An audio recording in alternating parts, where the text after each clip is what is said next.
जय हिंद साथियों, प्रताप क्लासेज के ऑनलाइन प्लेटफॉर्म पर आपका हार्दिक स्वागत है। आरपीएससी व आरएसएमएसएसबी द्वारा पूछे गए विभिन्न परीक्षाओं में भारत के भूगोल के क्वेश्चनों की हम चर्चा कर रहे थे, जिसमें आज हमारा पार्ट नंबर 5 आ चुका है। ये क्वेश्चन आपके आगामी परीक्षाओं के लिए बहुत ही महत्वपूर्ण होने वाले हैं और सभी विद्यार्थी वीडियो को लाइक कर दीजिए, शेयर कर दीजिए और चैनल पर नए हैं तो चैनल को क्या है सब्सक्राइब कर लीजिए, ताकि आपको डेली वीडियो का नोटिफिकेशन आपके पास पहुंच पाए। देखिए, आज के पहले क्वेश्चन की हम बात करते हैं। पहला क्वेश्चन है हमारा, मुंबई को पुणे से कौन सा एक मिलाता है? इनमें से मुंबई को पुणे से मिलाता है भोर घाट, गोरान घाट, थाल घाट, पाल घाट। इसमें आंसर क्या हो जाएगा आपका? भोर घाट। भोर घाट कहाँ पे है? ये है भोर घाट प्रायद्वीपीय भारत में स्थित क्या है? एक पश्चिमी घाट का क्या है? एक दर्रा है। पश्चिमी घाट का दर्रा है जो कहाँ पे है? महाराष्ट्र राज्य में एक कर्जत और खंडाला के बीच स्थित दर्रे से होकर मुंबई पूना यानी लोनावाला पुणे मार्ग गुजरता है। ठीक है, याद रखना है। ये भोर घाट कहाँ पे है? पश्चिमी घाट पर है, भारत के प्रायद्वीपीय पर। ठीक है, ये याद रखना है। जोजिला दर्रा जोड़ता है। दिल्ली पुलिस कांस्टेबल के अंदर ये देखो 2014 में पूछा गया था। अब आप अच्छे तरीके से इनको पढ़ोगे तो आपके एग्जाम के लिए बहुत ही महत्वपूर्ण होंगे। जो विद्यार्थी दिल्ली पुलिस एग्जाम की तैयारी कर रहे हैं तो बहुत से क्वेश्चन ऐसे हैं जो दिल्ली पुलिस एग्जाम में पूछे गए। जोजिला दर्रा की बात करें, कश्मीर और तिब्बत, नेपाल और तिब्बत, लेह और श्रीनगर, लेह और कारगिल। जोजिला दर्रा जोड़ता है, लेह और श्रीनगर को जोड़ता है। ये आपको याद रखना है। ठीक है, एक सबसे जो है उच्च पर्वतीय दर्रा है ये, और ये है कहाँ पे? ये लद्दाख क्षेत्र के हिमालय में स्थित है जोजिला दर्रा। ये भी आपको याद रखना। जो कहाँ से जोड़ता है? लेह को श्रीनगर से जोड़ता है। ठीक है, आगे देखिए, आरपीएससी व आरएसएमएसएसबी जो मैं आपको क्वेश्चन करवा रहा हूँ, इसकी हमारी ऑनलाइन टेस्ट सीरीज भी आपको प्रताप क्लासेस पर उपलब्ध हो जाएगी। प्रीवियस ओल्ड क्वेश्चन बहुत ही महत्वपूर्ण है 2011 से 2023 तक, और आगामी परीक्षाओं में पूछे जाते हैं। Indian geography, world geography, India polity. हम एक बार इसमें कुछ जो है क्वेश्चन डाल दिए हैं, जैसे सेकंड ग्रेड के डाल दिए हैं, आरएस के जितने भी पूछे गए वो डाल दिए हैं, आरएस का प्री 2023 वो डाल दिया है, ईआरओ का एग्जाम हुआ था वो डाल दिए हैं, पॉलिटिकल के डाल दिए राजस्थान के, इंडियन हिस्ट्री के डाल दिए हैं, वर्ल्ड ज्योग्राफी के हैं। अब इंडिया का जैसे ही पूरा होते ही मैं आपको वर्ल्ड ज्योग्राफी स्टार्ट करूँगा। टॉपिक वाइज चलते जाएंगे, जैसे हम इसमें चलते जा रहे हैं 50 टॉपिक, 50 क्वेश्चन डेली आते हैं, उसमें आपको टॉपिक मिलते हैं। तो आज हम इसमें भौतिक जो है स्वरूप कंप्लीट कर लेंगे, उसके बाद भारत की स्थिति विस्तार के बारे में चर्चा करेंगे। ठीक है, देखिए अगला क्वेश्चन है, पश्चिमी घाट के आर पार सबसे चौड़ा विदर हो कौन सा है? पश्चिमी घाट की बात आ गई और आर पार सबसे चौड़ा विदर कौन सा, यानी सबसे चौड़ा दर्रा इसमें कौन सा है? तो वो है पाल घाट। याद रखना है आपको, पाल घाट सबसे चौड़ा जो है दर्रा है, यहाँ पे याद रखना है आपको। अगला क्वेश्चन देखिए, पाल घाट निम्नलिखित में से किन के मध्य स्थित है? आरएस परीक्षा पूछा गया था 2013 में। ये पाल घाट किन के मध्य स्थित है? जो पाल घाट दर्रा है ये है नीलगिरी और अन्नामलाई की पहाड़ियों। ठीक है, ये पश्चिमी घाट के सारे दर्रे हैं। नीलगिरी और अन्नामलाई की पहाड़ियों के बीच में ये पाल घाट दर्रा। ठीक है, याद रखना है आपको। और पश्चिमी घाट का सबसे बड़ा दर्रा है जो केरल के मध्य पूर्व में नीलगिरी और अन्नामलाई पहाड़ियों के श्रेणियों के मध्य स्थित है। याद रखना है। यहाँ पे आपसे पूछ ले सड़क मार्ग कौन सा जाता है, तो कालीकट, त्रिचूर, कोयम्बटूर, इंदौर के रेल व सड़क मार्ग गुजरती हैं। एक तो रेल गुजरता है और सड़क, दोनों। नाम क्या है? कालीकट आपसे पूछ लिया जाए, कालीकट त्रिचूर, कालीकट त्रिचूर, कोयम्बटूर, इंदौर जो सड़क मार्ग है वो पाल घाट से गुजरता है। नीलगिरी और अन्नामलाई की पहाड़ियों के बीच में ये दर्रा बना हुआ है। ठीक है, निम्नलिखित में से कौन सी भू आकृति दर्रा न होकर पहाड़ी श्रृंखला इनमें से? थाल घाट, भोर घाट, पाल घाट और पश्चिमी घाट। इसका आंसर क्या हो जाएगा? इसका आंसर हो जाएगा पश्चिमी घाट। बाकी सब क्या है? दर्रे हैं। थाल घाट दर्रा है, भोर घाट दर्रा है और पाल घाट मैंने अभी जस्ट बताया था। पश्चिमी क्या है? एक पूरा घाट है इस प्रकार। आगे देखिए, अगला क्वेश्चन देखिए, सह्याद्री किस प्रकार के पर्वत का उदाहरण है? सह्याद्री किस प्रकार के पर्वत का उदाहरण है? भ्रंशोत्थ है, वलित है, अपशिष्ट है, ज्वालामुखी है। तो ये एक प्रकार का भ्रंश यानी भ्रंश घाटी का एक पर्वत है सह्याद्री। ये आपको याद रखना है। भारत का कौन सा प्रदेश प्राचीन गोंडवाना भूभाग संबंधित है? गोंडवाना भूभाग का क्षेत्र है भारत का कौन सा प्रदेश? हिमालय, गंगा का मैदान, थार का मरुस्थल, दक्कन का पठार। तो इसमें जो हो जाएगा अपने गोंडवाना भूभाग का भाग हो जाएगा दक्कन का पठार। ठीक है, दक्कन का पठार याद रखना है आपको। और जो कार्बोनिफेरस युग के पहले यह गोंडवाना लैंड का एक भाग था, याद रखना है आपको। यहाँ पे प्रमुख नदियाँ जैसे दामोदर है, सोन है, महानदी है, गोदावरी बेसिन, और यहाँ पे कोयले का निर्माण होता है। ठीक है, ये भी आपको थोड़ा याद रखना है।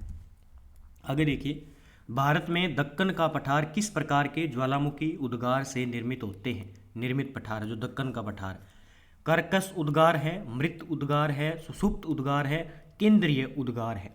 यानी जो दक्कन का पठार का निर्माण हुआ है वो किस प्रकार हुआ है? केंद्र से निकला है, सुषुप्त है या शांत है, मृत है या कर्कश है? इसका आंसर हो जाएगा, यानी ये क्या है, एक प्रकार का, किस प्रकार का हो जाएगा ये कर्कश नहीं है। यहाँ पे शब्द की बात करें तो ये दरारी शब्द है, दरारी उद्गार, यानी दरारी उद्गार है, मृत उद्गार है या सुषुप्त केंद्रीय। इसका आंसर हो जाएगा दरारी उद्गार है, एक प्रकार का क्या है, दरारी उद्गार है, ये आपको याद रखना है। आगे देखिए, दक्कन का पठार किससे बना है? दक्कन का पठार चुनासम का, बेसाल्ट का, बालूकासम का, इनमें से कोई नहीं। तो ये किस प्रकार का है? ये इनमें से कोई नहीं, चूना का नहीं है, ना तो बेसाल्ट का है, ना बालूकासम का है। ये आपको याद रखना है। ठीक है, प्रायद्वीपीय पठार, दक्कन के पठार की हम बात करें तो इसका आकार किस प्रकार का है? ये त्रिभुजाकार है। किस प्रकार का है? त्रिभुजाकार ये प्रायद्वीपीय का पठार है। इसका निर्माण किससे होता है? इसका निर्माण होता है ज्वालामुखी से। किसके? ज्वालामुखी के कारण जो है इसका निर्माण हुआ है, ये आपको याद रखना है एक तो। ठीक है, इस पर जो प्रमुख पहाड़ियाँ कौन कौन सी आपसे पूछ ले तो जैसे महादेव की पहाड़ियाँ हैं वो दक्कन के पठार पर है, तैमूर की पहाड़ियाँ हैं, मैकाल की पहाड़ियाँ हैं। अब तीनों आ जाए तो आप दक्षिण पठार को चुन सकते हो। ठीक है, आगे देखिए, भारत का सबसे अधिक विस्तृत भूभाग भू आकृति प्रदेश कौन सा है? भारत का सबसे, तो दक्षिण का पठार हो जाएगा। ठीक है, ये सबसे जो है विशालतम पठार है भारत का, ज्वालामुखी निर्मित पठार है, आकार इसका त्रिभुजाकार है। इसकी उत्तर की सीमा सतपुड़ा और दिव्यांचल पर्वत की श्रृंखला से और पूर्व की पश्चिम की सीमा पूर्वी घाट और पश्चिमी घाट द्वारा निर्धारित है। ये कितने राज्यों में फैला हुआ है? 8 राज्यों में फैला हुआ है दक्कन का पठार। ठीक है, याद रखना है। और सबसे इसकी अधिक जो लंबाई है वो किस साइड है? उत्तर की साइड है। ठीक है, तो ये इस प्रकार बना हुआ है, इस प्रकार। आगे देखिए, चुंबी घाटी किन देशों के प्रतिच्छेदित स्थल पर स्थित है? चुंबी घाटी कहाँ पे स्थित है, यानी प्रतिच्छेदित स्थल पर कहाँ पे? चुंबी घाटी ये भारत, भूटान और तिब्बत देशों के प्रतिच्छेदित स्थल पर स्थित है। कौन सी? चुंबी घाटी। ये है कहाँ पे चुंबी घाटी आपसे पूछ ले तो ये एक तिब्बत के सियांगतस्से विभाग में स्थित है एक घाटी। ठीक है, यहाँ पे आपको याद रखना है। आगे देखिए, ध्रुवीय क्षेत्र से बाहर सबसे बड़ा हिमानी भारत में स्थित, तो इसका आंसर क्या हो जाएगा? सियाचिन हो जाएगा। ठीक है, याद रखना है आपको। आगे देखिए, निम्न कथनों पर विचार करना है। मौन घाटी यानी साइलेंट वैली राष्ट्रीय वन नल्लामलाई श्रेणी में है। मौन घाटी साइलेंट वैली राष्ट्रीय वन के निकट पंथरकवाडू जल विद्युत परियोजना बनाने का प्रस्ताव है। कुंती नदी मौन घाटी यानी साइलेंट वैली के वर्षा प्रचुर वनों के उद्वत होती है। इसका आंसर हो जाएगा 2 और 3। मौन घाटी राष्ट्रीय वन के निकट पत्थर। ठीक है, याद रखना ये क्या है? पत्थर डाबू जल विद्युत परियोजना बनाने का प्रस्ताव है। कुंती नदी मौन घाटी के वर्षा यानी प्रचुर वनों के उद्वत होती है। ठीक है, तो इसका आंसर हो जाएगा ये। आगे देखिए, इसका आंसर हो जाएगा 2 और 3 हो जाएगा। ठीक है, आगे देखिए, काराकोरम राजमार्ग निम्न में से किन 2 देशों को जोड़ता है? पुलिस कांस्टेबल में पूछा गया था। जो काराकोरम है ये पाकिस्तान और चीन को जोड़ता है, याद रखना है आपको। ठीक है, पाकिस्तान और चीन को। निम्नलिखित में से कौन सा हिमनद नुब्रा घाटी में अवस्थित है? कौन सा नुब्रा घाटी में अवस्थित है? सियाचिन। ठीक है, याद रखना है नुब्रा घाटी। नुब्रा घाटी कहाँ पे है? ये नुब्रा नदी और सयोग नदी के संगम पर नुब्रा घाटी लद्दाख के उत्तर पूर्व में स्थित है। सुमेलित कीजिए, घाटी दिए हुए और राज्य दिए हुए हैं। मूर्खा घाटी, जुल्लू घाटी, सांगला घाटी और बात करें युथांग घाटी, ये किन राज्यों के अंदर है? एग्जाम में क्वेश्चन पूछा जाता है। हम बात करें तो देखिए मूर्खा घाटी है सिक्किम के अंदर, जुलू घाटी की बात करें तो ये है नागालैंड के अंदर, सांगला घाटी की बात करें तो ये है हिमाचल प्रदेश में, युथांग घाटी कहाँ पे हो जाएगी, जम्मू एंड कश्मीर के अंदर। इसकी आंसर की बात करें तो इसका देखिए आंसर हो जाएगा 3 4 2 1, डी इसका आंसर हो जाएगा। आगे देखिए अरावली श्रेणियाँ, ठीक है, की अनुमानित आयु क्या है। अरावली श्रेणी की अनुमानित आयु है 570 मिलियन वर्ष, ये आपको याद रखना है। 570 से 650 मिलियन वर्ष पूर्व का माना जाता है प्री कैम्ब्रियन काल जिसे कहते हैं अरावली श्रेणियों का, याद रखना है। अरावली श्रेणियाँ कहाँ से कहाँ तक है, ये गुजरात के पालनपुर से लेकर राजस्थान व हरियाणा से होकर दिल्ली तक लगभग कितनी है, 692 किलोमीटर इसकी लंबाई है, ये आपको याद रखना है। इस पर सबसे ऊंची चोटी कौन सी है, गुरु शिखर। कौन सी है, गुरु शिखर चोटी है जो लगभग 1722 मीटर है, और ये है, याद रखना है आपको। आगे देखिए भारत में सबसे प्राचीन पर्वत श्रृंखला कौन सी है, भारत में सबसे प्राचीन पर्वत श्रृंखला कौन सी हो जाएगी, तो अरावली हो जाएगी। इसमें कौन सी, अरावली पर्वत श्रृंखला। अगला क्वेश्चन देखिए निम्न में से कौन सा एक जोड़ा सुमेलित नहीं है, दिल्ली पुलिस कांस्टेबल में पूछा गया था 2014 में। नाथुला दर्रा, लिपुलेख दर्रा, रोहतांग दर्रा, पाल घाट। तो इसमें कौन सा सुमेलित नहीं है, देखिए नाथुला दर्रा कहाँ पे है, सिक्किम के अंदर है, अरुणाचल प्रदेश में नहीं है। लिपुलेख दर्रा उत्तराखंड में है, रोहतांग दर्रा हिमाचल में, और पाल घाट केरल के अंदर है। तो ये इसका आंसर 1 नंबर हो जाएगा। आगे देखिए नाथुला दर्रा कहाँ पे स्थित है, ये क्वेश्चन आ गया फिर से, तो ये सिक्किम के अंदर है नाथुला दर्रा, याद रखना है आपको, सिक्किम के अंदर है नाथुला दर्रा। सुमेलित नहीं है, दर्रा दिए हुए हैं और राज्य, माना व नीति दर्रा उत्तराखंड के अंदर है। बोमडिला दर्रा ये कहाँ पे है, बोमडिला दर्रा अरुणाचल प्रदेश में है। जलेलपा दर्रा सिक्किम में है। सिपकिला दर्रा, ये सिपकिला दर्रा जो है जम्मू कश्मीर के अंदर नहीं है, ये सिपकिला कहाँ पे है, हिमाचल प्रदेश के अंदर है सिपकिला दर्रा। दर्रा को अच्छे तरीके से पढ़ लेना, लगभग यही क्वेश्चन सेम आ जाएंगे। जोजिला दर्रा कहाँ पर स्थित है, जोजिला दर्रा किस राज्य के अंदर है, जोजिला दर्रा, तो ये है जम्मू एंड कश्मीर के अंदर है जोजिला दर्रा, याद रखना है आपको, ठीक है। जम्मू कश्मीर के और जगहों की बात करूँ तो पीर पंजाल आपसे पूछा जाता है कि पीर पंजाल दर्रा कहाँ पे है, ठीक है। और बात करें तो एक बनिहाल दर्रा पूछा जाता है, पूछा जाता है बनिहाल दर्रा, पीर पंजाल दर्रा और जोजिला दर्रा, ये सारे कहाँ पे है, जम्मू कश्मीर के अंदर है, ठीक है। आगे देखिए किस भौतिक विशेषता के कारण भारत मध्य एशिया की तुलना में मृदु सर्दियों का अनुभव करता है। दिल्ली पुलिस कांस्टेबल में देखो किस प्रकार के क्वेश्चन पूछे जा रहे हैं बार बार, इनको अच्छी तरीके से पढ़ लीजिए, आपके एग्जाम के लिए बहुत ही महत्वपूर्ण होंगे। तो इसका आंसर हो जाएगा हिमालय पर्वत, ठीक है। कौन सा हो जाएगा, हिमालय पर्वत आंसर हो जाएगा। यदि हिमालय पर्वत श्रेणियां नहीं होती तो भारत पर सर्वाधिक संभावित भौगोलिक प्रभाव क्या होता, कहते हैं कि हिमालय पर्वत श्रेणियां नहीं होती तो भारत में क्या प्रभाव है इसका पड़ता। देश के अधिकांश भाग में साइबेरिया से आने वाली शीत लहरों का अनुभव होता, सही है बिल्कुल। सिंध गंगा मैदान इतनी सुविस्तृत जलोढ़ से वंचित होती, सही है। मानसून का प्रतिरूप वर्तमान प्रतिरूप से भिन्न होता, तो इसके आंसर तीनों हो जाएंगे, तीनों बिल्कुल सही है, तीनों प्रभाव डालते हैं। इसका आंसर 1 और 2 3। निम्नलिखित में से किस पर्वत श्रृंखला ने संभवतः अपना वर्तमान स्वरूप मोटे तौर पर उसी समय धारण किया जिस समय अरावली ने, तो ऐसी कौन सी पर्वत श्रृंखला है, ये हो जाएगी नल्ला मलाई श्रृंखला, ठीक है। कौन सी हो जाएगी, नल्ला मलाई श्रृंखला, ठीक है, याद रखना है आपको। तो प्री कैम्ब्रियन महाकल्प यानी जिसे आर्कियोजोइक तथा प्रोटीरोजोइक महाकल्प का सम्मिलित रूप है, में भारत में एक तो धारवाड़, एक छोटा नागपुर, एक नल्ला मलाई श्रृंखला, एक अरावली पर्वतमाला का विकास हुआ था, ये याद रखने हैं सारी।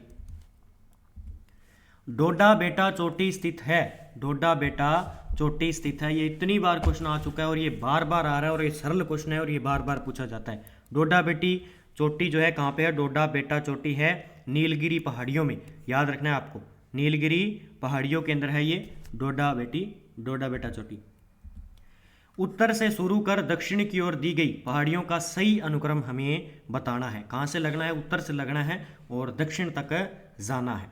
तो इसमें देखिए नल्ला मलाई की पहाड़ियाँ आएगी, फिर जावादी की पहाड़ियाँ आएगी, फिर नीलगिरी की पहाड़ियाँ आपको पता नीचे है, फिर अन्नामलाई की दक्षिण में है, ठीक है। तो ये इसका क्रम हो जाता है, 3 नंबर इसका आंसर हो जाता है, ठीक है, ये एग्जाम में पूछा जाता है। तो थोड़ी सी हम इन पहाड़ियों के बारे में चर्चा कर लेते हैं क्योंकि एग्जाम से यहाँ से पूछा जा सकता है कि देखिए नल्ला मलाई की पहाड़ियाँ हैं, ये है आंध्र प्रदेश के, एक तो कृष्णा और पेनूरू नदी के मध्य है, ये याद रखना। आंध्र प्रदेश में है कृष्णा, और जो आंध्र प्रदेश में पेनोरू नदी है उनके मध्य स्थित है, ये याद रखना एक तो। और दूसरी बात करें जावादी की पहाड़ियाँ कहाँ पे है, ये भी पूछा जा सकता है, तो ये तमिलनाडु राज्य के अंदर है, ये याद रखना है।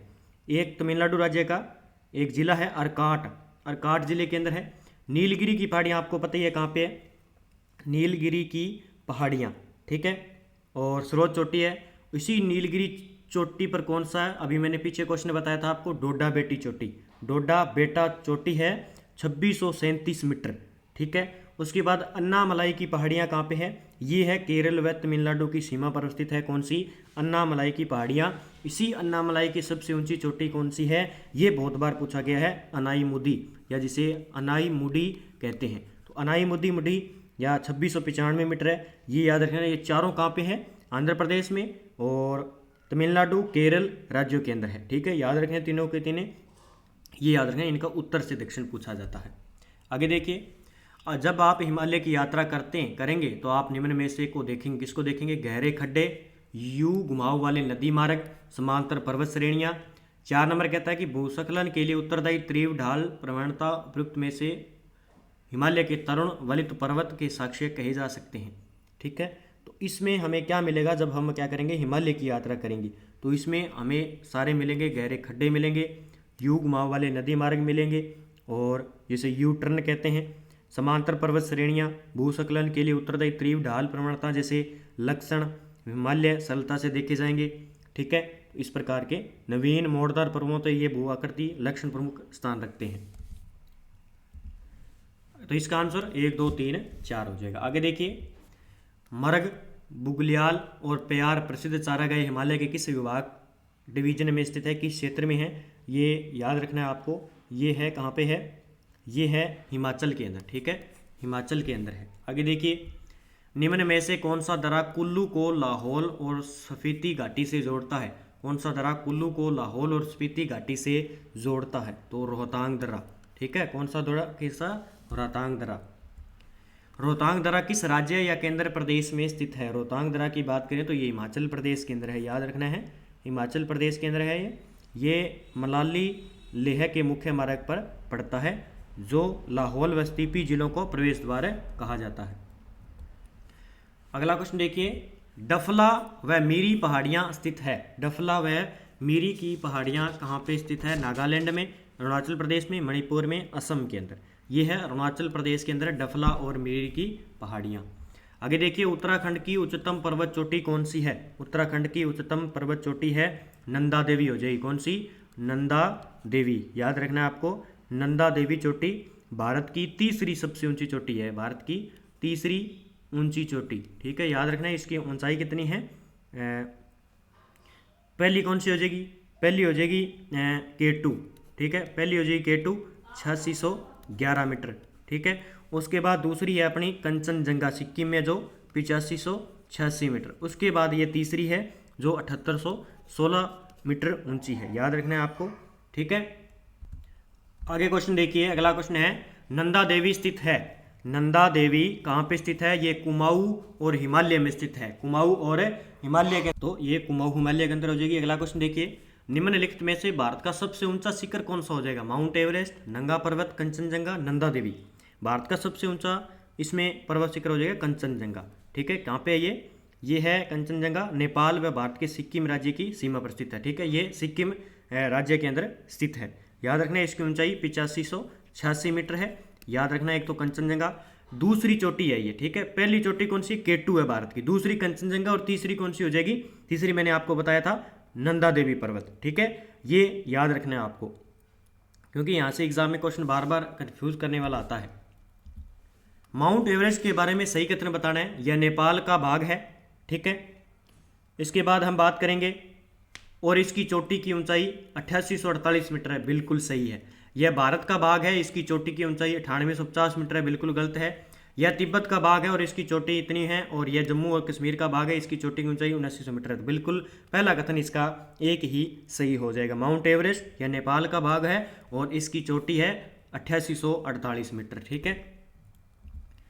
किसे सागरमाथा के रूप से जाना जाता है, सागरमाथा के नाम से जाना जाता है एवरेस्ट को, माउंट एवरेस्ट को सागरमाथा के नाम से जाना जाता है, आगे देखिए, पर्वत की स्थिति किन दो देशों के बीच में प्राकृतिक सीमा के साथ है?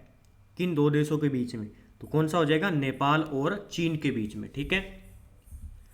पृथ्वी पर माउंट एवरेस्ट सबसे ऊंची पर्वत चोटी है। यह समुद्र तल से कितनी ऊंचाई पर है? देखिए किस प्रकार का इसने क्वेश्चन पूछा है। ये है 8,848 मीटर पृथ्वी पर। देखिए किस प्रकार कहां से क्वेश्चन लेके, पृथ्वी पर माउंट एवरेस्ट की सबसे ऊंची पर्वत चोटी, सीधा दे देता कि माउंट एवरेस्ट की चोटी कितनी है, लेकिन इसने क्वेश्चन को घुमाना है ताकि बच्चे कंफ्यूज हो, ताकि बच्चे भाषा लैंग्वेज किस प्रकार देखते हैं, किस प्रकार पढ़ते हैं और किस प्रकार का नॉलेज है। इस प्रकार ये क्वेश्चन घुमा फिरा के दिया जाता है। ठीक है, ये एचटेट में पूछा गया था। माउंट एवरेस्ट एक बाघ है, किसका है? माउंट एवरेस्ट बाघ है नेपाल का, याद रखना है, नेपाल का भाग है। नेपाल में इसे सागरमाथा के नाम से कहते हैं और 8848 मीटर इसकी ऊंचाई है, ये याद रखना है आपको। गारो खासी जयंतियां देखो कितनी बार आ चुके हैं, मैं पढ़ा के इसको याद कर चुका हूँ अच्छे तरीके से, मैं भूलूंगा नहीं, आप भी नहीं भूलेंगे। स्कूल व्याख्याता के अंदर गारो खासी जयंतियाँ, ये मेघालय के अंदर है, जनजातियों के नाम पर इनका नाम टिका हुआ है, मेघालय पठार के अंदर है। बस ये इतनी बार हो चुका है, तो आपको ये क्वेश्चन गलत नहीं होना चाहिए। निम्न में से कौन सी उत्तर पूर्व भारत में स्थित एक पहाड़ी नहीं है? उत्तर पूर्व भारत आ जाओ, उत्तर और पूर्व, ये उत्तर और ये पूर्व आ गया। ठीक है, तो उत्तर पूर्व महेंद्रगिरी, गारो, ये मेघालय के अंदर है, पूर्व में खासी जयंतियाँ। इसने पूछा कि उत्तर पूर्व में स्थित एक पहाड़ी नहीं है, तो कौन सी नहीं हो जाएगी? इसमें उत्तर पूर्व की एक पहाड़ी नहीं हो जाएगी। अच्छा क्वेश्चन है, आपको मैप अगर याद है तो अच्छी तरीके से इनको कवर कर पाएंगे। महेंद्रगिरी, ये महेंद्रगिरी जो है उत्तर पूर्व की पहाड़ी नहीं है। ठीक है, अगला क्वेश्चन देखिए, गारो पहाड़ियाँ भारत के किस भाग में स्थित है? ये देखो गारो पहाड़ियाँ, ठीक है, गारो पहाड़ियाँ, फिर आ गया किस प्रकार इसने? उत्तर पूर्व का। ठीक है, उत्तर पूर्व का। कौन सा पश्चिम से पूर्व की ओर पहाड़ों का सही क्रम है, इसमें बताना। अब देखो इसने क्रम भी पूछ लिया, पूर्व की ओर पहाड़ों, पश्चिम से पूर्व पूछा इसने, किससे? पश्चिम से पूर्व की ओर इसने पूछ लिया। ठीक है, गारो खासी जयंतियाँ, खासी गारो जयंतियाँ, गारो खासी जयंतियाँ, इस प्रकार टॉपिक दिया। मेघालय का ये पठार है, तो इसमें उत्तर हो जाएगा अपने, पहले आएगी गारो, फिर खासी, फिर जयंतियाँ आ जाएगी। ठीक है, याद रखना है, यहाँ से एग्जाम में क्वेश्चन पूछा जाता है। इस प्रकार ये श्रेणियाँ बनी हुई, यहाँ पे ये गारो आ गया, इसके बाद में आ जाएगी यहाँ पे खासी, ठीक है, इसके बाद में आ जाएगी जयंतिया श्रेणी। इस प्रकार ये जो है इसके अंदर बना हुआ है। ठीक है, एग्जाम में पूछा जाता है। आगे देखिए, निम्न में से कौन सा व्यवस्थापन उत्तर से दक्षिण पर्वत श्रृंखलाओं की उनकी अवस्थिति के अनुसार सही है? तो इनका क्रम बताना है, ये श्रृंखलाएं हैं। ठीक है, तो इसमें हम बात करें तो सबसे पहले आ जाएगी काराकोरम श्रेणी आ जाएगी, उसके बाद आ जाएगी लद्दाख, उसके बाद कौन सी श्रेणी आ जाएगी? जास्कर, उसके बाद पीर पंजाल।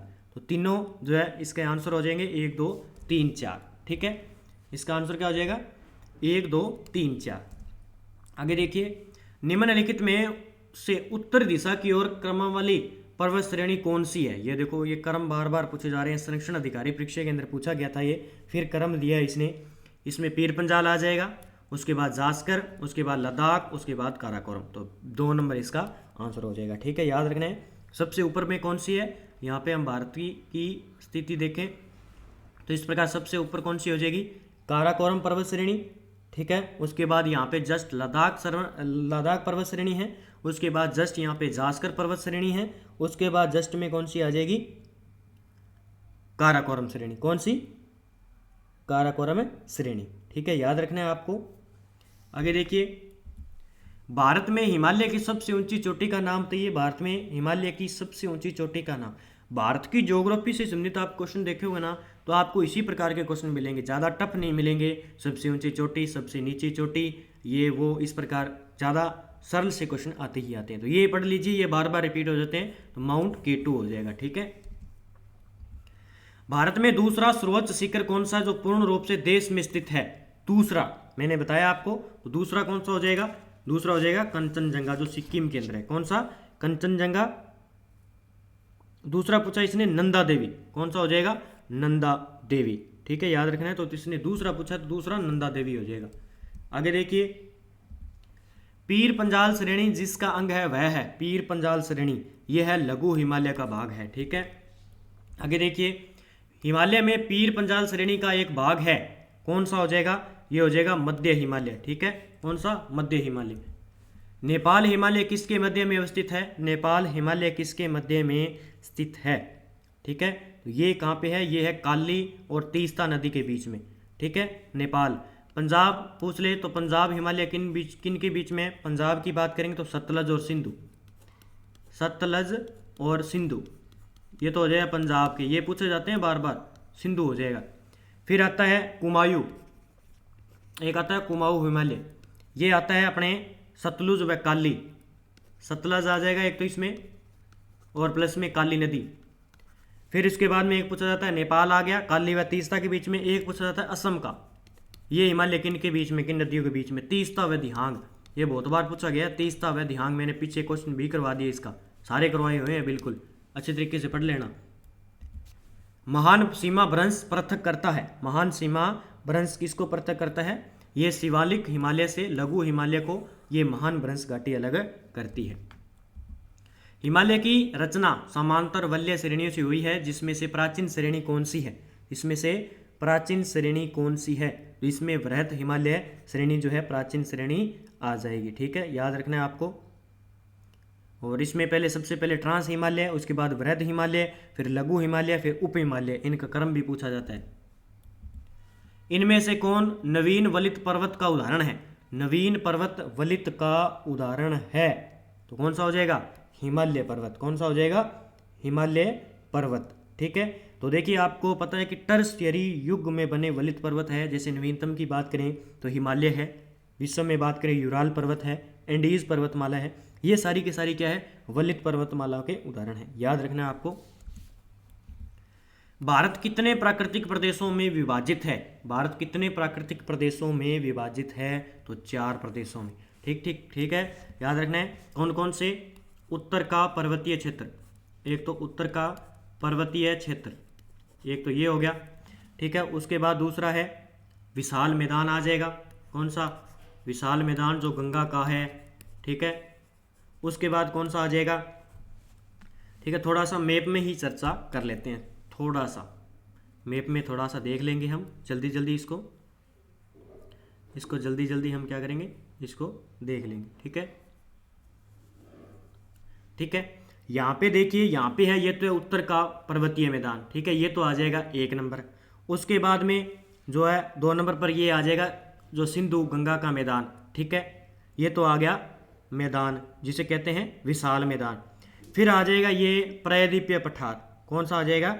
ये दक्कन का पठार, ये प्रायद्वीपीय पठार आ जाएगा सारा का सारा।